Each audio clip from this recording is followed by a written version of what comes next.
Ghana's Gold Gambit.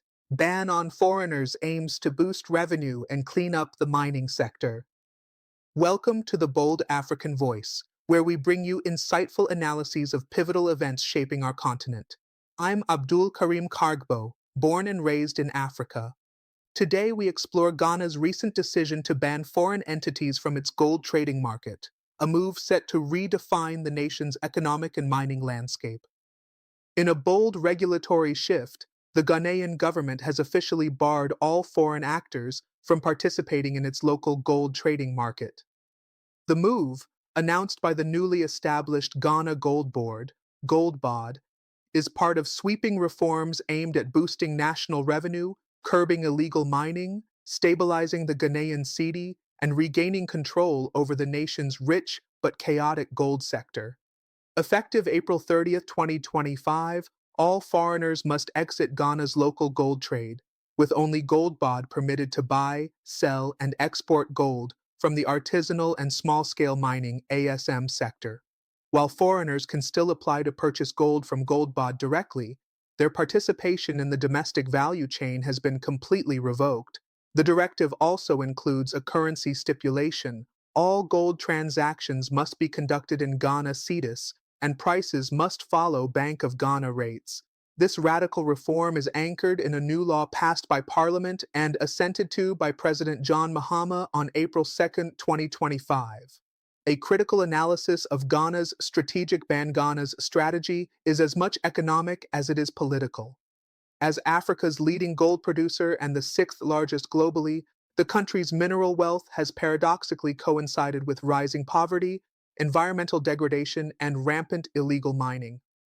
The phenomenon of galamsey, illegal gold mining, has proliferated in recent years, driven by youth unemployment, weak regulatory enforcement, and the allure of soaring global gold prices, now at an unprecedented $3,200 per ounce due to U.S.-China trade tensions. Reuters, 2025.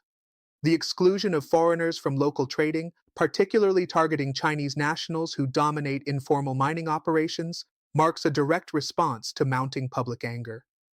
These foreign actors have long been accused of environmental abuse and illegal mining. According to Ghana Web 2024, over 60% of Ghana's water bodies have been contaminated by galamsey activities, with some rivers permanently damaged. The creation of GoldBod, a single-window state monopoly in gold transactions, represents an assertive attempt to restore control, plug revenue leaks, and formalize the chaotic ASM sector. It also reflects a broader African trend toward resource nationalism, where governments seek to reclaim economic sovereignty over key natural resources. Africa-wide comparison. Is Ghana following a continental trend? Across Africa, countries are increasingly rethinking how foreign players participate in their extractive sectors. Zimbabwe introduced a similar policy in 2022, mandating that all gold mined in the country be sold to the central bank's Fidelity Gold refinery. Despite initial resistance, this helped the country shore up foreign reserves and combat gold smuggling. Al Jazeera, 2023. Tanzania under President John Magufuli revised mining laws in 2017, raising royalties, blocking international arbitration, and increasing state participation. This move was controversial, but led to renegotiated mining deals with giants like Barrick Gold. Bloomberg, 2019. Dr. Congo and Mali, rich in gold and other minerals, have both faced challenges regulating their artisanal mining sectors, which remain dominated by informal networks and foreign buyers, often linked to smuggling operations and conflict financing. Global Witness, 2023. Ghana's approach mirrors these examples but appears more comprehensive. It is not merely imposing higher taxes or royalties, but fundamentally restructuring the trading ecosystem to eliminate foreign influence at the grassroots level. Forward-looking considerations. Can GoldBod succeed? Where others failed? Finance Minister Cassel Otto Forson has allocated $279 million to GoldBod with the target of exporting 3 tons of gold per week. This, if realized, could generate upwards of $500 million monthly in export revenue at current global prices. However, several economic and logistical questions remain. 1. liquidity, and capacity. Will GoldBod have the purchasing power to match output from thousands of ASM operators? The Chamber of Bullion Traders Ghana has expressed skepticism. Its chairman, Kwaku Efa Aswahene, fears the government may fall short of the funds needed to make regular purchases, risking a market freeze. 2. Market confidence and transition risks. By revoking licenses of local gold dealers and centralizing control, the risk of market disruptions is high. ASM operators may turn to black market buyers, worsening the very smuggling GoldBod seeks to prevent. 3. Currency stabilization versus market flexibility. Mandating transactions in Ghana, CEDAS may help support the local currency in the short term, but it could discourage miners used to dealing in USD. The parallel market may widen if GoldBod's rates deviate from global prices. 4. Implementation and corruption risks. The success of GoldBod depends on transparency, technological efficiency, and robust enforcement mechanisms. Ghana's Auditor General has previously flagged concerns about resource mismanagement in the mining sector. Auditor General's Report 2023. If the same governance issues plague GoldBod, it could lose credibility fast. Environmental and social impacts, a balancing act. Beyond economics, the GoldBod directive could transform Ghana's environmental landscape. Illegal mining has devastated forests, poisoned rivers with mercury and cyanide, and displaced farming communities. In theory, centralizing gold purchases and licensing could deny Galamsey operators the market access they need to survive. But this depends on enforcement. Previous military crackdowns, Operation Vanguard, saw limited success due to corruption and lack of coordination. Moreover, without addressing root causes, especially rural youth unemployment, the reforms may merely push illegal miners further underground. Voices from the ground and global implications. Mining governance consultant Nana Asante Krobea argues that if properly enforced, the new law could bring order to the chaos in the gold sector. AFP, April 2025. However, stakeholders like local traders and foreign off-takers are calling for a hybrid model, where they could still collaborate with Ghanaian businesses under the oversight of GoldBod. The move also signals a changing tone in Ghana's diplomatic posture toward China. While China remains a major infrastructure partner and creditor, tensions over illegal mining have long strained relations. This directive may draw diplomatic pushback, especially from Beijing, which has previously intervened in defense of its nationals in Ghana. Macroeconomic implications. Will the ban strengthen the CDI and resuscitate revenue? The government's decision to centralize gold trading under GoldBod and restrict foreign participation is driven by an urgent need to stabilize Ghana's deteriorating macroeconomic indicators. As of March 2025, Ghana's inflation rate stands at 35.7%. The CD has depreciated over 21% year-to-date against the US dollar, and external reserves have dipped below 3 months of import cover, Bank of Ghana 2025. By becoming the sole buyer and exporter of ASM gold, GoldBod is expected to secure a consistent flow of foreign currency from international gold buyers. Finance Minister Kassel Otto Forson emphasized that this would build FX buffers and relieve pressure on the CDI, Ministry of Finance press briefing, April 2025. In the short term, if GoldBod successfully aggregates and exports 3 tons of gold weekly, worth nearly 300 million a month at current global prices, Ghana could experience improved liquidity in foreign reserves and reduced dependence on external borrowing. However, this optimistic projection faces significant risks. Gold volume volatility. The artisanal mining sector is highly informal and unpredictable. Production volumes are often underreported, seasonal, and heavily influenced by weather conditions, enforcement crackdowns, and access to tools and chemicals. Black market risk.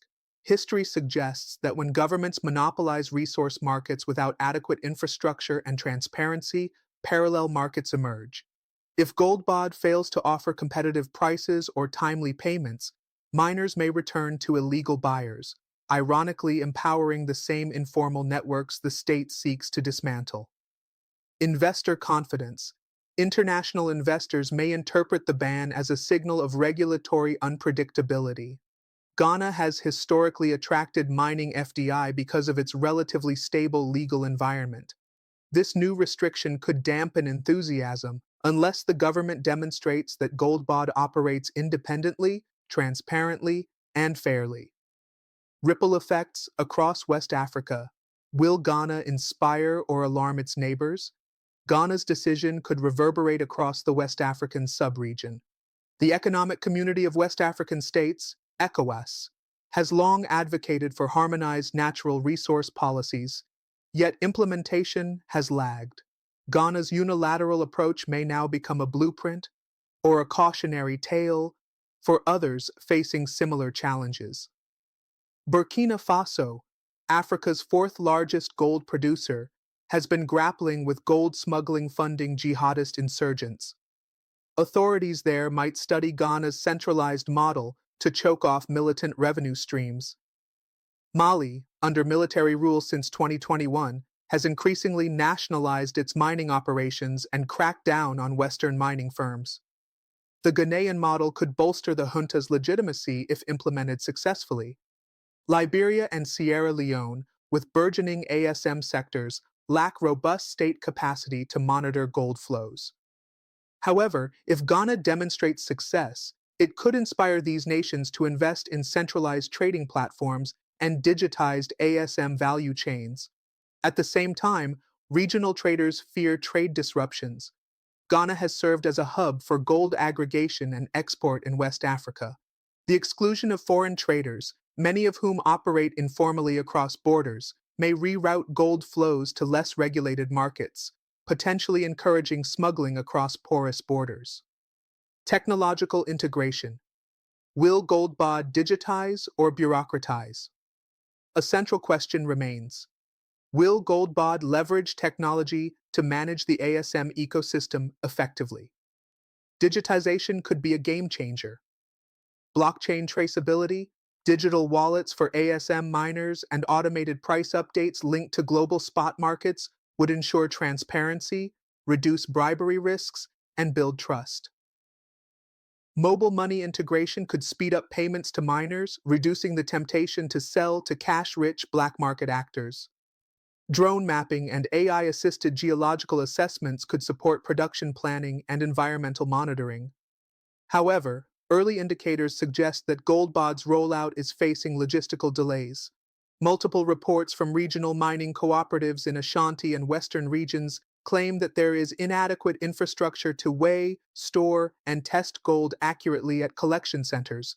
Joy News Investigative Report, April 2025. If the centralization process is marred by bureaucratic inefficiencies and manual processing, it could backfire, creating bottlenecks, resentment, and opportunities for corruption. Environmental repercussions. A chance for real reform or window dressing? For years, Ghana has struggled with the environmental degradation caused by unregulated mining. Rivers such as Pra and Cobra, and often, once vital water sources, have turned brown with mercury, cyanide, and sediment. Over 60% of Ghana's water bodies are now classified as polluted beyond safe human use, according to the Ghana Water Resources Commission, WRC Annual Report 2024. The GoldBod Directive, though primarily economic, carries environmental implications. By formalizing ASM operations under a single buyer regime, there's potential for traceability and environmental oversight. However, enforcement remains a key concern. The Environmental Protection Agency, EPA, Forestry Commission, and Minerals Commission must now coordinate closely with GoldBod to deny market access to environmentally non-compliant miners. If environmental standards are enforced through licensing conditionality, e.g., no permit without evidence of land reclamation or safe chemical use, it could lead to meaningful ecological improvements. But if enforcement is weak or politicized, the reforms will be cosmetic at best. Socio-political underpinnings. Is this also about political consolidation? President John Mahama's administration has positioned the GoldBod initiative as a flagship reform, symbolic of his promise to restore dignity and order to the gold sector following his re-election in December 2024. The timing of the law, barely 4 months after the election, suggests that the directive may also serve political ends. Neutralizing foreign economic actors, especially Chinese traders, may appeal to nationalist sentiments and position the government as a defender of local interests. Disempowering rival patronage networks within the Galamsey economy may enable the ruling party to consolidate control over rural constituencies, particularly in swing regions. Using GoldBod as a state employment tool could create jobs and contracts for politically connected allies under the guise of reform. The Chamber of Bullion Traders' cautious support, tempered by fears of exclusion, highlights the political tightrope the government must walk. Alienating domestic elites or powerful business lobbies could provoke backlash and legal challenges. Legal implications, trade treaties, investor rights, and Ghana's global commitments. Ghana's decision to expel foreign participants from its local gold trading market raises significant legal and diplomatic questions, especially in light of its obligations under international trade and investment agreements. 1. WTO and ECOWAS commitments. As a member of the World Trade Organization, WTO, and the Economic Community of West African States, ECOWAS, Ghana is bound by agreements that promote free trade, discourage discrimination against foreign entities, and encourage economic integration across borders. Under WTO rules, while countries have the right to regulate natural resources and protect national interests, such regulations must not amount to unjustified discrimination or disguised restrictions on international trade. GATT Article XX. Ghana could face scrutiny over whether banning foreign traders while allowing local traders or state monopolies violates these principles. Moreover, ECOWAS Protocol on Free Movement of Persons and the Right of Residence and Establishment promotes the right of ECOWAS citizens, including Nigerians, Ivorians, and Burkinabés, to engage in economic activity within member states. If citizens of ECOWAS countries are affected by the ban, this may trigger a regional legal challenge or diplomatic negotiation. 2. Bilateral investment treaties, BITs. Ghana has signed BITs with countries like China, India, Germany, and the United Kingdom, which protect foreign investors against expropriation, discriminatory treatment, and arbitrary regulations. By banning foreigners from the value chain without a compensation framework, Ghana risks disputes under these treaties. While the GoldBod directive allows foreigners to apply for licenses to buy gold directly from the state, the denial of participation in the broader market ecosystem could be interpreted as indirect expropriation. This opens the door for investor-state dispute settlement, ISDS, cases through arbitration tribunals like ICSID. 3. Domestic legal terrain. Locally, legal experts warn that the directive's abruptness, revoking licenses and shutting down operations with a tight deadline, may violate principles of legitimate expectation and procedural fairness under Ghanaian administrative law. Legal suits challenging the law on constitutional grounds or seeking judicial review of the implementation process are likely to arise. Ghana's leadership role in Africa's financial reimagination. If Ghana successfully implements the GoldBod model, it could emerge as a continental trailblazer in the quest for economic sovereignty through strategic mineral governance. As the host nation for the AFCFTA Secretariat, Ghana is already at the symbolic heart of Africa's economic integration agenda. By centralizing control over its most valuable natural resource, the country is signaling a bold departure from dependency models that have historically benefited foreign multinationals more than African citizens. This new model could serve as a template for other resource-rich African countries seeking to build sovereign wealth funds backed by locally managed resource exports, peg local currencies to tangible assets like gold, creating financial insulation from global market volatility, negotiate from a position of strength with multinational mining firms and foreign investors.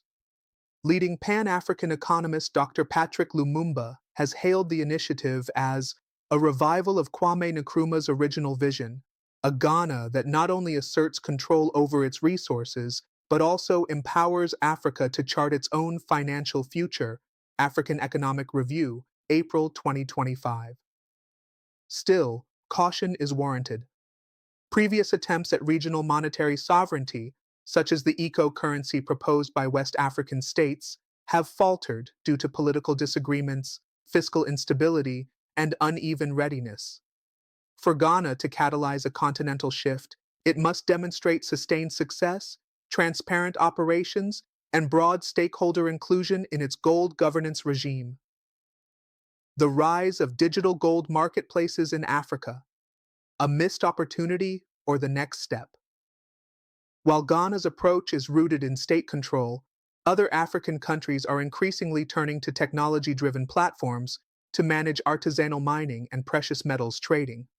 These digital gold marketplaces, powered by blockchain and mobile tech, promise a more inclusive, efficient, and transparent value chain for miners, traders, and regulators alike. Examples from across the continent include Zambia's Smart Mines initiative, which uses blockchain to register artisanal miners and track copper and gold production. Rwanda's DigiMine platform, which integrates environmental monitoring with digital payments for miners. Nigeria's Solid Miner app, launched in 2023, enabling small-scale miners to access live gold prices, find buyers, and receive mobile payments while complying with federal guidelines. Ghana's current rollout of GoldBod has yet to include a robust digital infrastructure, raising concerns among tech advocates and civil society organizations. If the country fails to embrace digital tools for registration, licensing, traceability, and payments, the centralization strategy may reproduce the very inefficiencies and corruption it seeks to eliminate.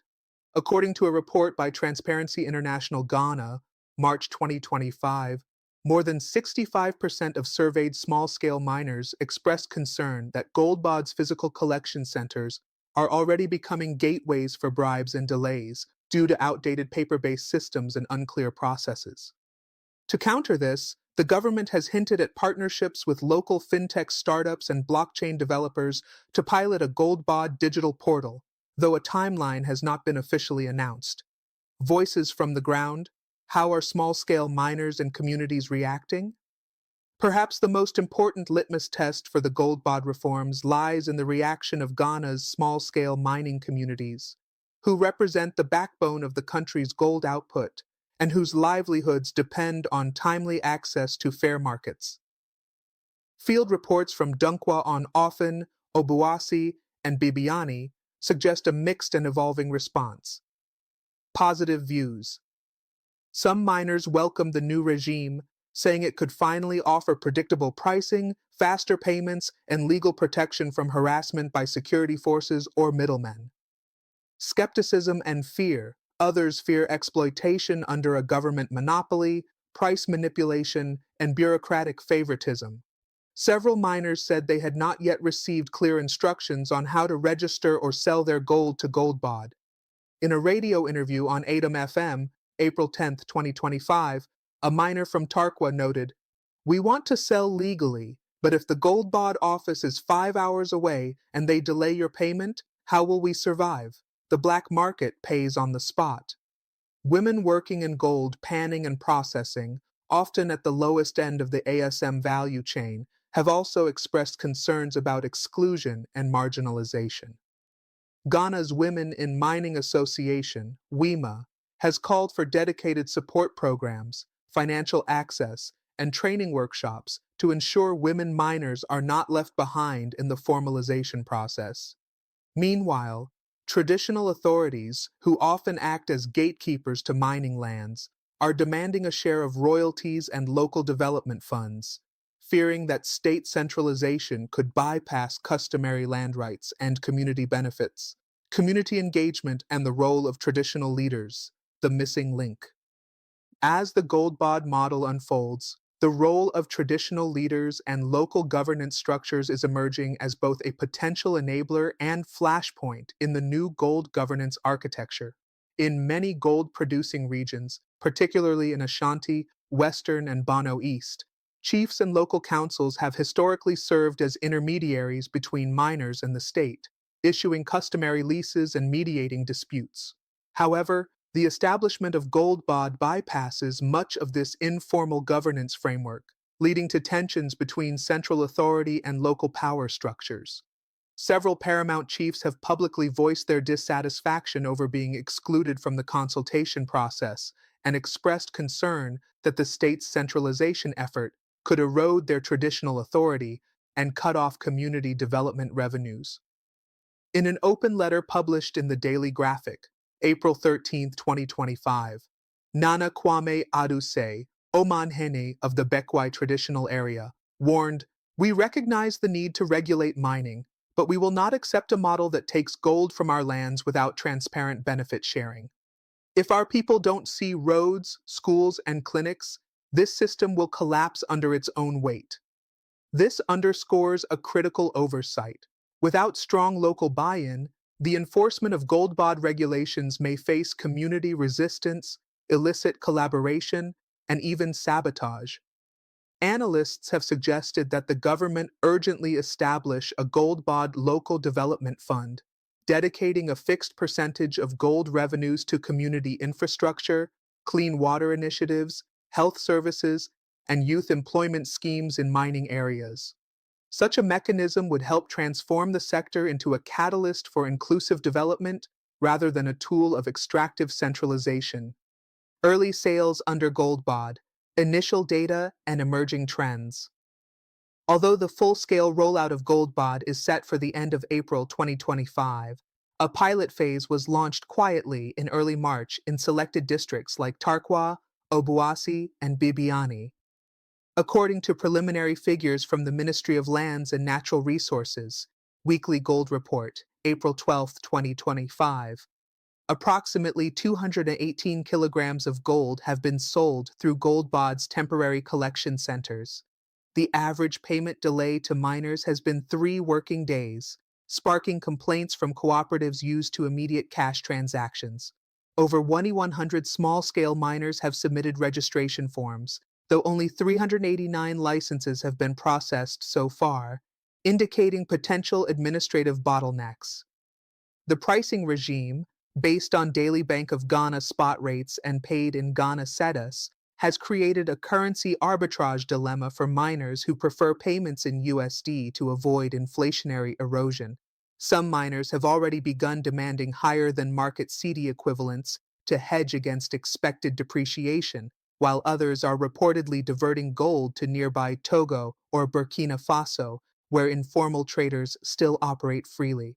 This illustrates a fundamental tension. Unless GoldBod offers competitive pricing, speedy payments, and localized access, it risks becoming symbolic rather than transformative. Who gains? Who loses? Political underpinnings and emerging power struggles. The GoldBod reform is not unfolding in a political vacuum. While framed as a technocratic response to economic and environmental challenges, it also serves as a strategic reordering of power within Ghana's mining ecosystem. Winners in the short term appear to include the central government, which now has control over revenue flows, licensing, and export channels. A network of new appointees and bureaucrats linked to GoldBod, many of whom are aligned with the ruling party and positioned to benefit from procurement contracts and administrative authority.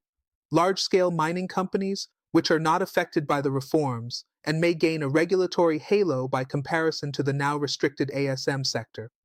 Losers or vulnerable groups include foreign gold traders, particularly Chinese and Lebanese dealers, who have dominated parts of the ASM value chain, independent Ghanaian gold dealers whose licenses were revoked and who now face steep barriers to re-entry, youth in mining communities, who rely on informal trade to sustain family incomes and may now be drawn into deeper poverty or criminality if the system fails to include them meaningfully.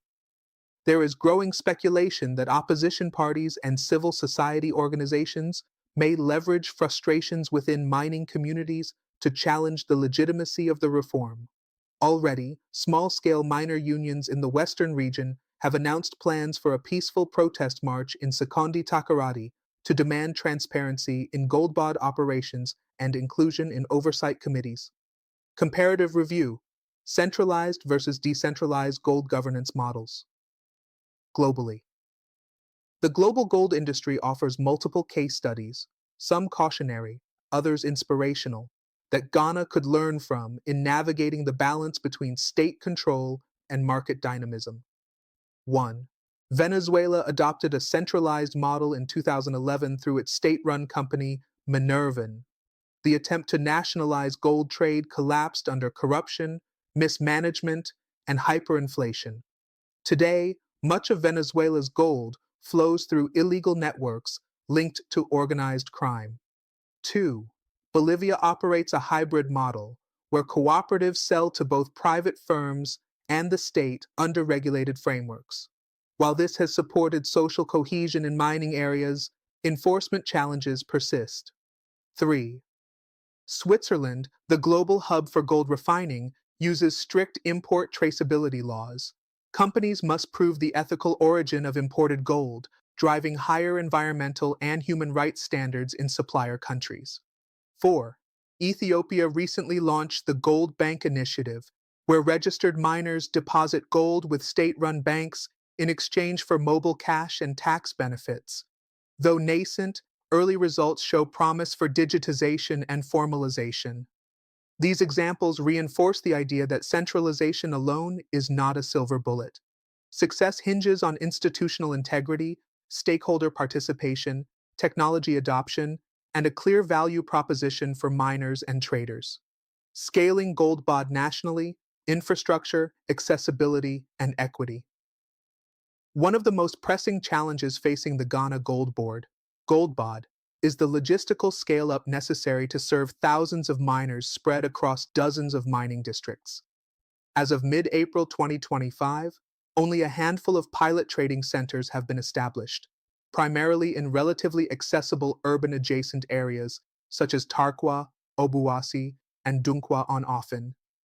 Yet, the heart of artisanal and small-scale mining, ASM, lies in remote, underdeveloped rural zones where transport is poor, electricity unreliable, and formal banking infrastructure nearly non-existent. To build legitimacy and operational efficiency, GoldBod must deploy decentralized field offices with mobile buying units and certified gold assayers, utilize solar-powered IT systems to facilitate digital registration and tracking, partner with mobile network operators and fintech firms to provide instant payment platforms, train local youth as agents and data officers to support GoldBod's mission while creating jobs. A leaked internal memo from the Ministry of Lands and Natural Resources, April 9, 2025, suggests plans to roll out 26 additional GoldBod buying stations across 10 regions within the next 4 months. However, concerns remain about staffing shortages, procurement delays, and political interference in the siting of these stations. Transparency advocates have called for an interactive online dashboard, similar to that used by Ghana's COVID-19 vaccine tracking system, to monitor the rollout and prevent opaque practices. Without equitable national access, the reform could further marginalize miners in Upper East, Northern, and Volta regions, potentially reinforcing the very regional inequalities that the decentralization of ASM once helped to mitigate. Designing an inclusive, tech-driven, and responsible gold value chain. To transform Ghana's gold economy into a 21st century model of inclusive and responsible mining, experts recommend embedding 4 foundational pillars into the GoldBod framework. 1. Digital identity and licensing. Each miner should be issued a unique biometric ID card linked to their operational license, gold production records, and tax status. This would help reduce fraud, increase traceability, and qualify miners for social benefits and financial services. 2. Smart contracts and transparent pricing. Using blockchain-enabled smart contracts, GoldBod could automate pricing based on daily international spot rates and ensure instant payment to miners. These digital ledgers would also deter underweighting, bribery, and informal side deals. 3. ESG standards and incentives. GoldBod should grade mining operations based on environmental, social, and governance (ESG) criteria, rewarding miners who use mercury-free techniques, reforest land, or adhere to safety codes. Bonus payments or preferential pricing could encourage widespread compliance. 4. Community benefit sharing. A fixed percentage of revenues, e.g., 5%, could be returned to local mining development funds, jointly managed by community leaders, youth groups, and women's associations. This ensures mining profits improve roads, schools, and water systems, not just government balance sheets. Several African fintech startups, including Sankofa Ghana, MineLedger, Kenya, and Oran Fund, Nigeria, have already expressed interest in developing platforms to support this digital transformation if given access and regulatory support. Voices of hope and caution, civil society and youth perspectives. Civil society groups across Ghana are watching the unfolding GoldBod initiative closely, neither outright condemning nor uncritically celebrating it. For many, it represents a historic opportunity to formalize an informal economy that has been both a lifeline and a liability for millions of Ghanaians. According to Korkor Mensah, executive director of the Accra-based Center for Extractives and Environmental Justice, CEEJ, this is Ghana's moment. But if we lose sight of inclusion, if we ignore the youth and women who carry this sector, we will simply replace one exploitative system with another, wearing the clothes of reform. A survey conducted by iWatch Africa in April 2025 revealed the following insights from 1,200 respondents in mining districts. 63% of miners support regulation of the sector if it includes fair pricing and fast payment. 58% say they fear being excluded due to lack of access to formal ID, banking, or internet. 74% of women miners report having no knowledge of how to register with GoldBod. 89% believe the environment has worsened due to past Galamsey activities, but feel they were given no alternative. These statistics point to a crucial turning point. The success of GoldBod is not simply a question of law or revenue. It is a social contract that must be earned daily through transparency, fairness, and respect for the dignity of miners and their communities. A test for African sovereignty or a warning sign for foreign investors? From an international perspective, Ghana's bold move has rekindled the global debate about African resource sovereignty versus foreign investor confidence. The World Bank, IMF, and several international chambers of commerce have adopted a wait-and-see approach, praising the intent to boost domestic value capture while subtly warning about the risks of overreach. Meanwhile, foreign embassies, especially China, India, and Lebanon, whose nationals have historically played major roles in Ghana's gold trade, have requested clarifications on the legal protections for their citizens and investments under the new regime. This balancing act reflects a deeper Pan-African dilemma: how to assert control over natural wealth without retreating into protectionism, and how to foster African-centered development while remaining globally competitive. International reactions, balancing sovereignty and investor confidence. Ghana's decisive move to centralize its gold trade under the Ghana Gold Board, GoldBod, has elicited a spectrum of responses from the international community, reflecting the delicate balance between national sovereignty and global investor confidence. Foreign governments and investors, countries with significant investments in Ghana's mining sector, notably China, India, and Lebanon, have expressed concerns over the abrupt policy shift. While the Ghanaian government has clarified that foreign entities can still apply to purchase gold directly from GoldBod, the revocation of existing licenses and the mandate for foreigners to exit the local gold trading market by April 30th, 2025, have raised questions about the stability and predictability of Ghana's investment climate. International financial institutions, the International Monetary Fund, IMF, has taken note of Ghana's reforms, particularly in the context of the country's ongoing economic recovery efforts. The IMF recently reached a staff-level agreement with Ghana, unlocking a $370 million tranche from a $3 billion loan program. While the IMF has not publicly commented on the GoldBod initiative, such structural reforms are typically viewed favorably when they aim to enhance revenue collection and reduce illicit financial flows. Global gold market.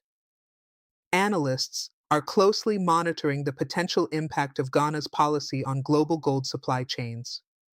As Africa's largest gold producer and the world's sixth largest, any disruptions or shifts in Ghana's gold exports could influence global prices and sourcing strategies.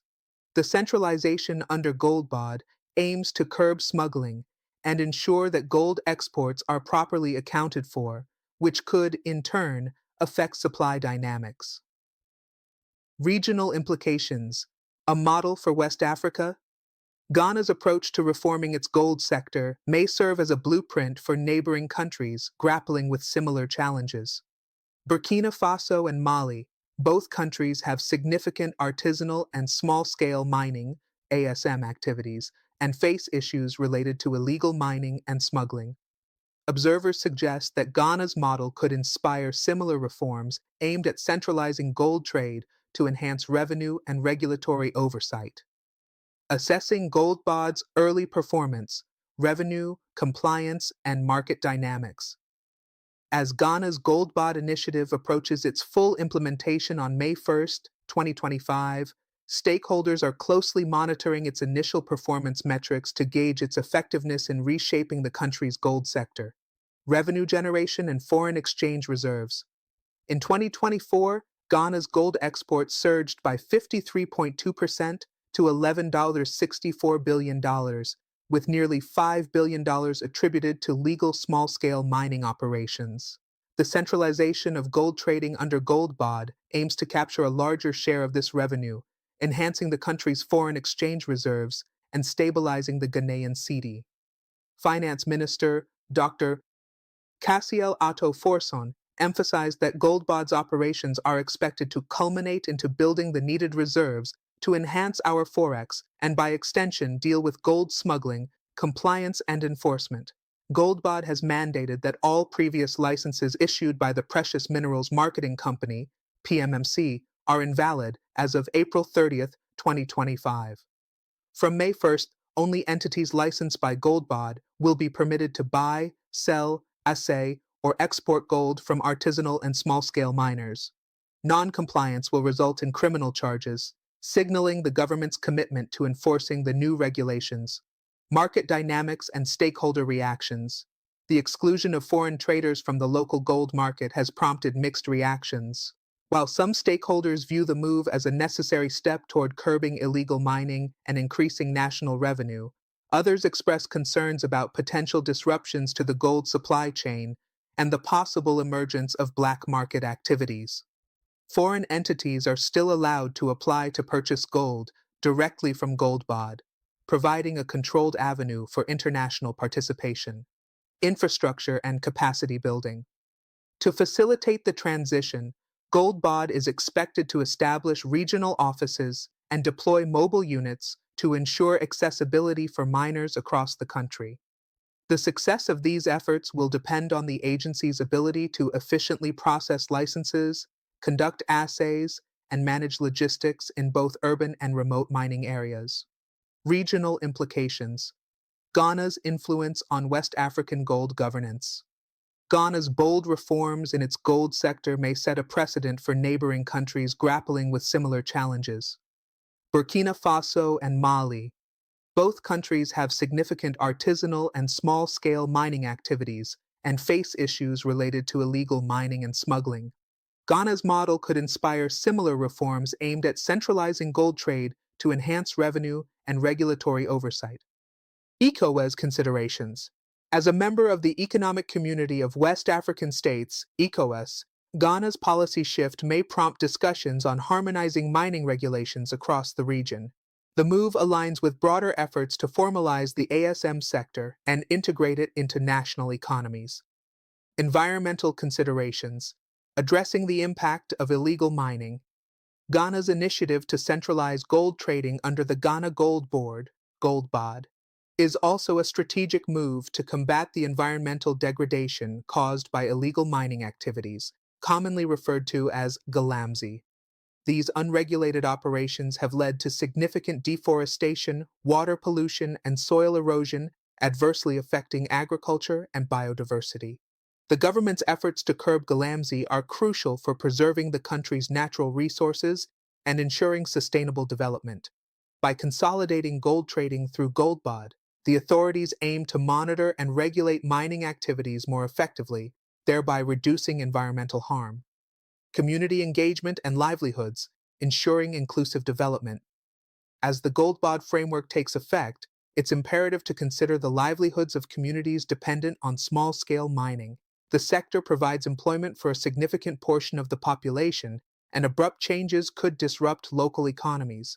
To mitigate potential negative impacts, the government should implement measures such as capacity building, providing training and resources to small-scale miners to transition into formalized operations under GoldBod. Alternative livelihood programs. Developing initiatives to diversify income sources for communities affected by the reforms. Stakeholder consultations. Engaging with local leaders, miners, and civil society organizations to ensure that policies are inclusive and address the needs of all stakeholders. Monitoring and evaluation, tracking progress and making adjustments. The success of the GoldBod initiative will depend on continuous monitoring and evaluation. Key performance indicators should include reduction in illegal mining activities, assessing the decrease in unregulated operations and associated environmental damage, increase in government revenue, measuring the growth in earnings from gold exports through formal channels, community satisfaction, evaluating the perceptions of local communities regarding the reforms and their impact on livelihoods. Regular assessments will allow for timely adjustments to policies, ensuring that the objectives of economic growth, environmental protection, and social inclusion are met. Technological innovations, enhancing transparency and efficiency. As Ghana's GoldBod initiative takes full effect, integrating technological solutions becomes paramount to ensure transparency, efficiency, and inclusivity in the gold trading ecosystem. Digital licensing and transactions. GoldBod plans to launch an online platform for license applications starting April 22, 2025, allowing Ghanaian individuals and wholly owned companies to apply for trading licenses. This digital approach aims to streamline the licensing process and reduce bureaucratic delays, real-time pricing mechanisms. To maintain fairness and market competitiveness, all local gold transactions under GoldBod will be conducted in Ghana cedis, with prices pegged to the Bank of Ghana's reference rate. This measure seeks to stabilize the local currency and provide consistent pricing for miners and traders. Blockchain and traceability. While not yet implemented, there is potential for adopting blockchain technology to track gold from extraction to export. Such systems can enhance traceability, deter smuggling, and ensure that gold is sourced responsibly, aligning with international standards. International partnerships, collaborating for sustainable mining. Ghana's reforms have attracted attention from international stakeholders interested in supporting sustainable mining practices. IMF support. The International Monetary Fund, IMF, has acknowledged Ghana's efforts to reform its gold sector as part of broader economic recovery measures. A recent staff-level agreement between the IMF and Ghana's government will unlock an additional $370 million in funding, contingent upon the successful implementation of structural reforms, including those in the mining sector. Regional collaboration. Ghana's approach may serve as a model for neighboring countries facing similar challenges with artisanal and small-scale mining. Collaborative efforts within the Economic Community of West African States, ECOWAS, could lead to harmonized regulations and shared best practices across the region. Long-term vision, strategies for sustainable development.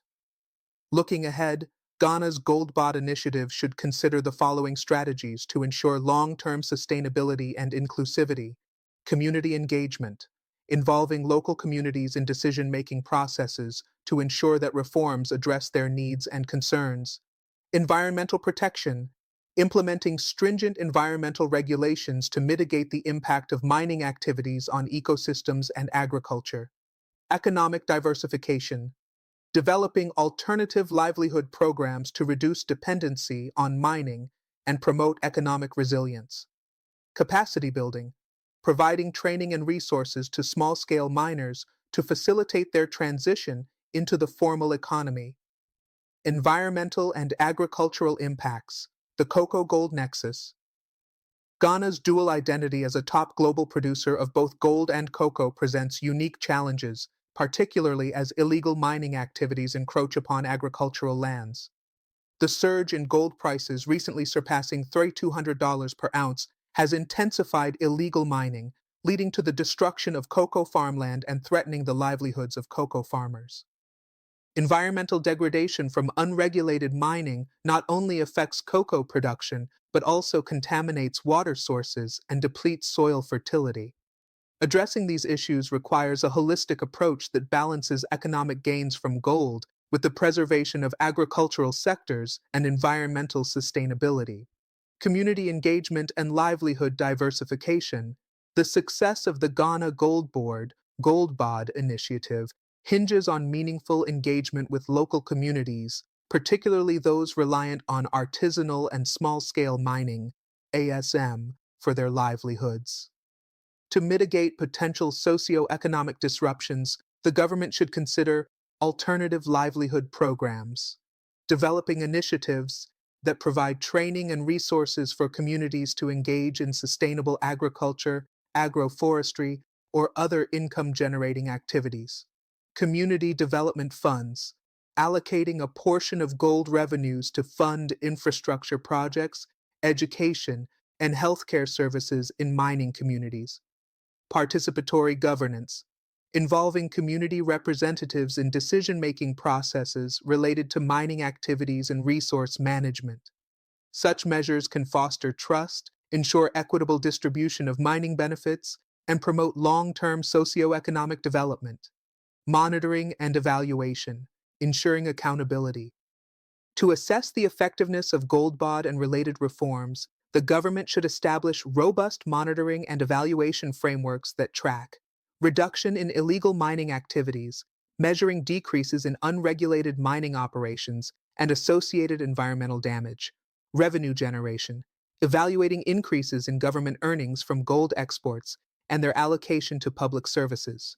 Community well-being, assessing improvements in living standards, employment rates, and access to essential services in mining areas. Transparent reporting and regular audits can enhance accountability, build public confidence, and guide policy adjustments as needed. Technological innovations, enhancing transparency and efficiency. Ghana's commitment to revolutionizing its gold sector is evident in its embrace of cutting-edge technologies aimed at curbing illegal activities and promoting transparency. Blockchain implementation for gold tracking.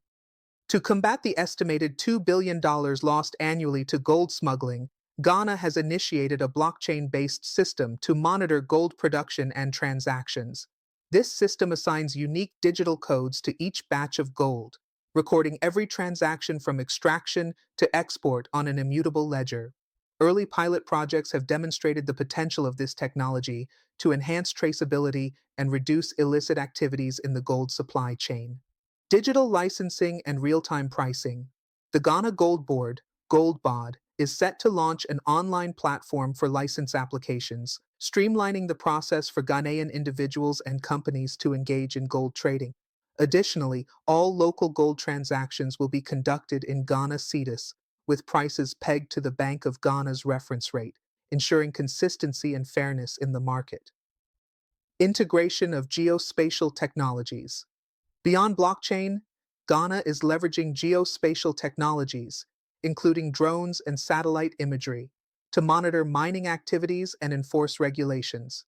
These tools facilitate real-time surveillance of mining sites, aiding in the detection of unauthorized operations and environmental violations. International collaborations, strengthening sustainable mining practices. Ghana's efforts to reform its gold sector have garnered support from international partners, fostering collaborations that aim to enhance sustainability and economic growth. Mining in Motion Summit.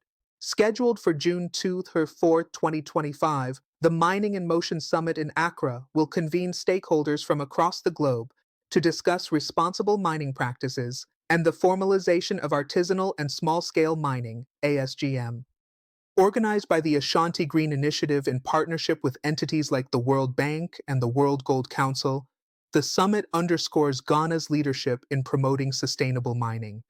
Global Partnerships for ASGM Development Ghana is collaborating with international organizations to formalize the ASGM sector, which contributed $5 billion in export revenue in 2024 and employs over 1 million people. Initiatives include the Ghana Landscape Restoration and Small-Scale Mining Project, supported by the World Bank, which aims to empower district mining committees and enhance local value addition through facilities like the Royal Ghana Gold Refinery. Long-term vision, integrating mining into Ghana's economic development. Looking ahead, Ghana's strategy involves integrating its mining sector into broader economic development plans, ensuring that the benefits of gold production extend to all facets of society. Environmental sustainability and land rehabilitation. To address the environmental impacts of mining, Ghana is implementing measures such as mandatory reclamation bonds and promoting eco-friendly extraction techniques. The establishment of a national gold fund, financed by a portion of gold revenues, aims to support land restoration, reforestation, and community development projects. Financial instruments and economic stability. By leveraging its gold reserves, Ghana plans to introduce gold-backed financial instruments, including bonds and reserve policies, to attract foreign investment and stabilize the national currency. These measures are designed to enhance the country's economic resilience and ensure that gold revenues contribute to long-term prosperity. International reactions, balancing sovereignty and investor confidence. Ghana's decisive move to centralize its gold trade under the Ghana Gold Board, GoldBod, has elicited a spectrum of responses from the international community, reflecting the delicate balance between national sovereignty and global investor confidence. Foreign governments and investors, countries with significant investments in Ghana's mining sector, notably China, India, and Lebanon, have expressed concerns over the abrupt policy shift. While the Ghanaian government has clarified that foreign entities can still apply to purchase gold directly from GoldBod, the revocation of existing licenses and the mandate for foreigners to exit the local gold trading market by April 30th, 2025, have raised questions about the stability and predictability of Ghana's investment climate. International financial institutions, the International Monetary Fund, IMF, has taken note of Ghana's reforms, particularly in the context of the country's ongoing economic recovery efforts. The IMF recently reached a staff-level agreement with Ghana, unlocking a $370 million tranche from a $3 billion loan program. While the IMF has not publicly commented on the GoldBod initiative, such structural reforms are typically viewed favorably when they aim to enhance revenue collection and reduce illicit financial flows. Global gold market. Analysts are closely monitoring the potential impact of Ghana's policy on global gold supply chains. As Africa's largest gold producer and the world's sixth largest, any disruptions or shifts in Ghana's gold exports could influence global prices and sourcing strategies. The centralization under GoldBod aims to curb smuggling and ensure that gold exports are properly accounted for, which could, in turn, affect supply dynamics. Regional implications. A model for West Africa? Ghana's approach to reforming its gold sector may serve as a blueprint for neighboring countries grappling with similar challenges. Burkina Faso and Mali. Both countries have significant artisanal and small-scale mining, ASM activities, and face issues related to illegal mining and smuggling. Observers suggest that Ghana's model could inspire similar reforms aimed at centralizing gold trade to enhance revenue and regulatory oversight. ECOWAS considerations. As a member of the Economic Community of West African States, ECOWAS, Ghana's policy shift may prompt discussions on harmonizing mining regulations across the region. The move aligns with broader efforts to formalize the ASM sector and integrate it into national economies. Policy recommendations for African leaders. Harnessing resource wealth for sustainable development. Ghana's bold restructuring of its gold sector through the establishment of the Ghana Gold Board, GoldBod, offers valuable insights for other African nations rich in mineral resources. To emulate Ghana's approach effectively, African leaders should consider the following strategies. 1. Centralize and formalize resource management. Establish centralized bodies akin to GoldBod to oversee the extraction, trading, and export of natural resources. Such entities can enhance regulatory oversight, reduce illegal activities, and ensure that the benefits of resource wealth are equitably distributed. 2. Implement transparent licensing systems. Develop clear and accessible licensing frameworks for small-scale and artisanal miners. By formalizing these sectors, governments can integrate them into the formal economy, increase tax revenues, and provide miners with legal protections and support. 3. Leverage technology for monitoring and compliance. Adopt technological solutions, such as blockchain for supply chain transparency and geospatial tools for monitoring mining activities. These technologies can help track resource flows, prevent smuggling, and ensure compliance with environmental and safety standards. 4. Foster international partnerships. Engage with international organizations and financial institutions to support reforms and capacity-building initiatives.